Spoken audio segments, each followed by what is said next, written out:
मैं आपके साथ कुछ ये सैंपल शेयर कर रही हूँ कि किस टाइप के क्वेश्चंस आते हैं, ताकि आपको थोड़ा सा आइडिया हो जाए कि आने वाला क्या है हमारे पेपर में।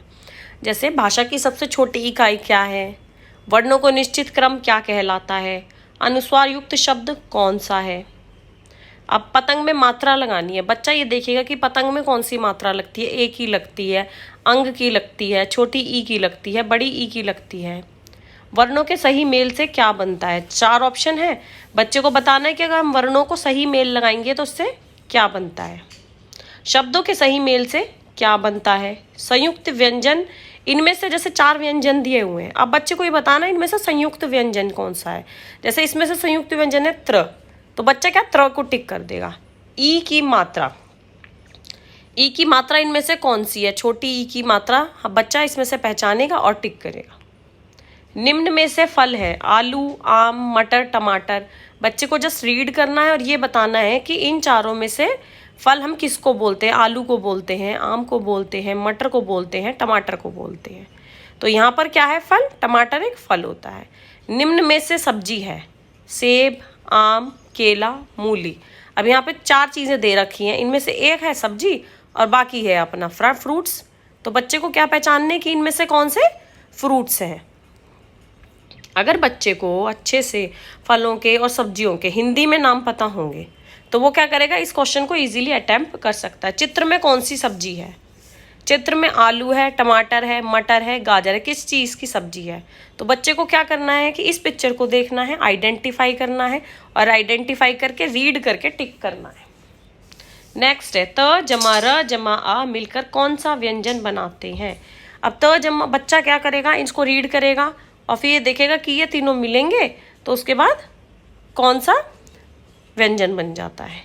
पत्ती किस रंग की होती है, तो इसमें पत्ती का रंग बताना है, क्योंकि हमने बच्चे को रंग भी ऑलरेडी कराए थे हिंदी में, तो उसको पता होना चाहिए कि पत्ती किस रंग की होती है, हरे रंग की होती है, नीले रंग की होती है, लाल रंग की होती है कि पीले रंग की होती है।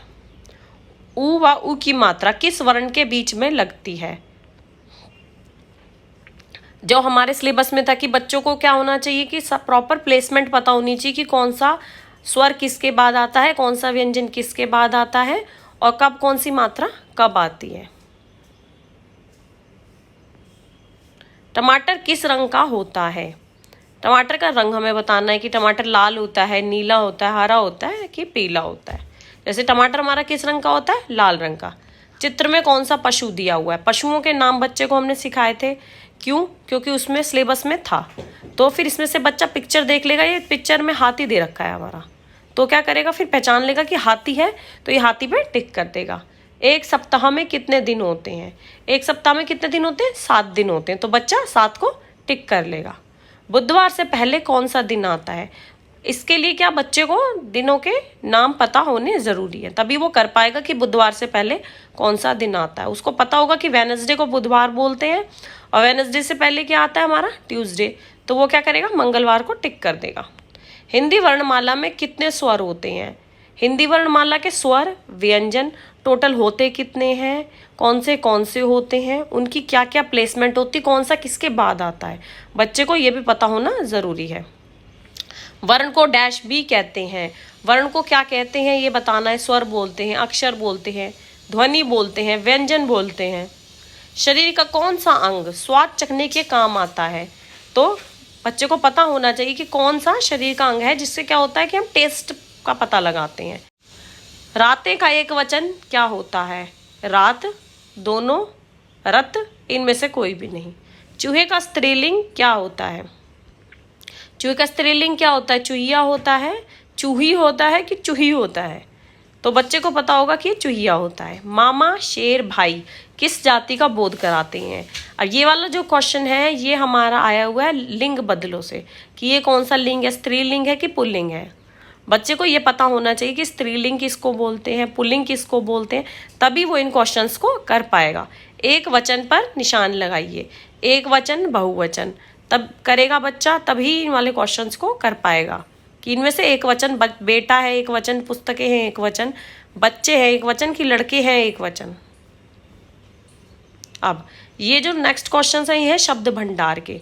25 को हिंदी में कैसे लिखते हैं, तो बच्चे को गिनती हमें सिखानी थी, तो गिनती सिखाएंगे बच्चा, तभी क्या करेगा गिनती कर पाएगा। हिंदी वर्णमाला में म से पहले क्या आता है? बच्चे को सीरीज सिखानी है हमें कि कौन सी सीरीज में कौन से अक्षर से पहले कौन सा अक्षर आता है। इन क्वेश्चंस का आंसर वो तभी ही कर पाएगा। निम्नलिखित में से सार्थक कौन सा शब्द है? मतलब बच्चे को इसमें से पढ़ना है, देखना है कि कौन सा शब्द इसमें से ठीक है। जैसे मिराना, मीनार, नारमी, रमीना, तो इसमें जो ठीक शब्द है वो कौन सा है? मीनार। बच्चा मीनार को टिक कर देगा। फूल का विलोम क्या है? फूल का अपोजिट इसमें हमें बताना है कि बच्चे को फूल का अपोजिट क्या होता है? कांटा। हानि का विलोम शब्द क्या है? हानि का क्या होता है हमारा? लाभ। निम्न में से शुद्ध है, तो यहाँ पे 4 ऑप्शंस दिए हुए हैं, हमें ये पता लगाना है कि इनमें से कौन सा शुद्ध है। अमृत शुद्ध है, अमृत शुद्ध है कि अमृत शुद्ध है? तो यहाँ पे अमृत शुद्ध है। स। विद्या प्राप्त करने वाला डैश होता है। जो विद्या प्राप्त करता है उसको क्या बोलते हैं? हम विद्यार्थी बोलते हैं ना, तो यहाँ पे हम विद्यार्थी को टिक कर देंगे। ये है हमारे अनेक शब्दों के लिए एक शब्द।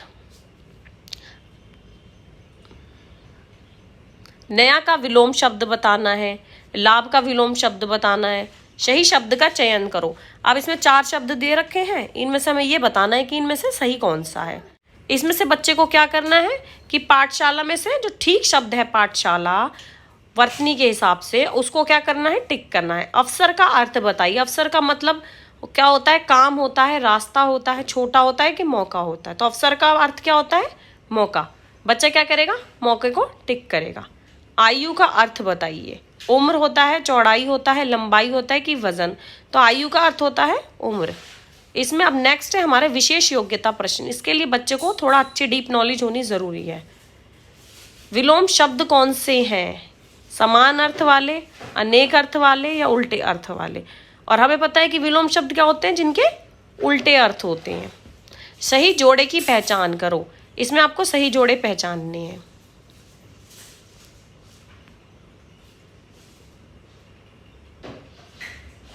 प्रत्येक स्वर का विशेष चिन्ह होता है। यह चिन्ह क्या होती है? जितने भी हमारे स्वर होते हैं अ, आ, ई, इनका क्या होता है? एक चिन्ह होता है। तो उनको हम क्या बोलते हैं? हम उनको बोलते हैं मात्रा। हर शब्द का अपना डैश होता है। हर शब्द का अपना क्या होता है? वाक्य होता है, वर्णमाला होती है, क्रम होती है कि अर्थ होता है? तो हर शब्द का अपना अर्थ होता है। स्वरों की सहायता से जो बोले जाते हैं उनको क्या बोलते हैं? उन्हें बोलते हैं व्यंजन। क्योंकि स्वरों को बोलने के लिए हमें किसी व्यंजन की आवश्यकता नहीं होती, लेकिन व्यंजन को बोलने के लिए हमें स्वरों की आवश्यकता होती है। जिन शब्दों से स्त्री व पुरुष जाति का बोध हो उसे क्या कहते हैं? उसको क्या बोलते हैं हम? लिंग।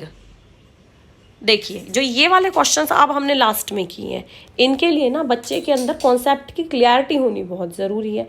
और अब जो हमने लास्ट वाले जितने भी क्वेश्चंस किए हैं, इनके लिए ना बच्चे के अंदर कॉन्सेप्ट की क्लियरिटी होनी बहुत ज़रूरी है।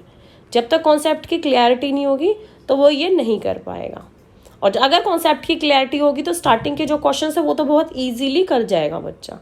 तो अगर आप बच्चे को जो भी टॉपिक करा रहे हैं, सबसे पहले उसको डिटेल से समझाइए कि जो मैं समझा रहा हूँ ये एग्जैक्टली चीज़ होती क्या है। अगर आप लिंग करा रहे हैं तो बच्चे को बताइए कि लिंग होता क्या है, स्त्रीलिंग किसे बोलते हैं, पुल्लिंग किसे बोलते हैं। तभी बच्चा इन क्वेश्चंस को अटेम्प्ट कर पाएगा। देखिए, पेपर बहुत ज़्यादा टफ नहीं आता, लेकिन आपको क्या करना है? आपको प्रैक्टिस चाहिए। यहाँ पर कुछ रटना नहीं है या कुछ मतलब बार बार एक ही चीज़ नहीं पढ़नी है, लेकिन आपको क्या करना है? आपको प्रैक्टिस की बहुत ज़्यादा ज़रूरत है। जितनी ज़्यादा प्रैक्टिस करेंगे आप, बच्चा उतना ही ज़्यादा कॉन्सेप्ट को समझता जाएगा और उसके लिए ये ओलंपियाड अटेम्प्ट करना बहुत ईजी हो जाएगा। और लास्ट में इसके आंसर्स दे रखे हैं।